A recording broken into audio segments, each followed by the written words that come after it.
Papillon's punishment for his first escape was 2 years in solitary confinement. Now, just think about your situation now, feeling kind of trapped, feeling confined to your home and yard or whatever, or mostly confined. He got 2 years in a tiny stone cell with one little hole with little bars. He couldn't talk to anyone. Nobody spoke to him. He was given 3 meals a day. It was mostly like a watery soup with a couple beans floating in it and a little piece of meat. He'd get some bread. And he didn't have a whole lot to do. So how did he get through this situation without losing his mind? So he did a lot of walking. He would walk 5 paces one way, then he'd have to turn around 5 paces the next way. And he would do that for hours and hours every day.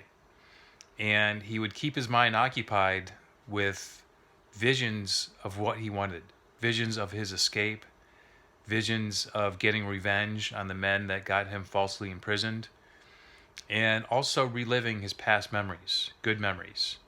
And he would go into really great detail, both of his escape, of being a free man, and also of his favorite memories. And he also made really good friends. He was a very charismatic guy that was really good at building relationships. And a few weeks into his solitary confinement, he was getting a coconut each day, so he got some extra nutrition. And he also got 5 cigarettes one day. So this was a huge help in keeping him healthy, keeping up his strength. And things were going kind of great, or as best as they could have given his circumstance, until 4 months before he was going to be released, and the guy bringing him his coconuts and cigarettes got busted. And that was the first time he left his cell in, how long is that? That's 20 months. And the warden questioned him. He claimed that he had amnesia and couldn't even remember why he was in there, because he didn't want to rat out the guys that were giving him the coconuts and cigarettes, and he was able to pull it off. But for his remaining 4 months, he didn't have his coconuts or cigarettes, and they cut back one of his meals. And he started to struggle then. And the only time he really got concerned is when his mind would wander and he would think, what if? What if I get sick?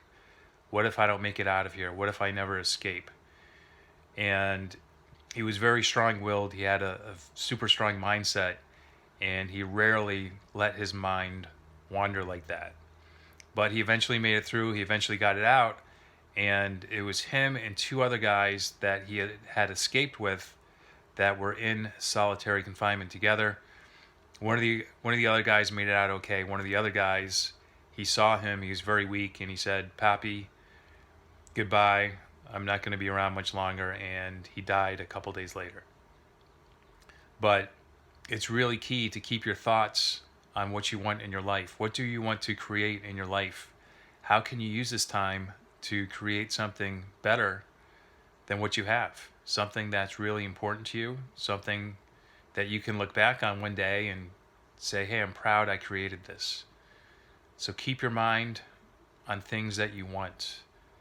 Visualize a better future for yourself, for your family, for the world.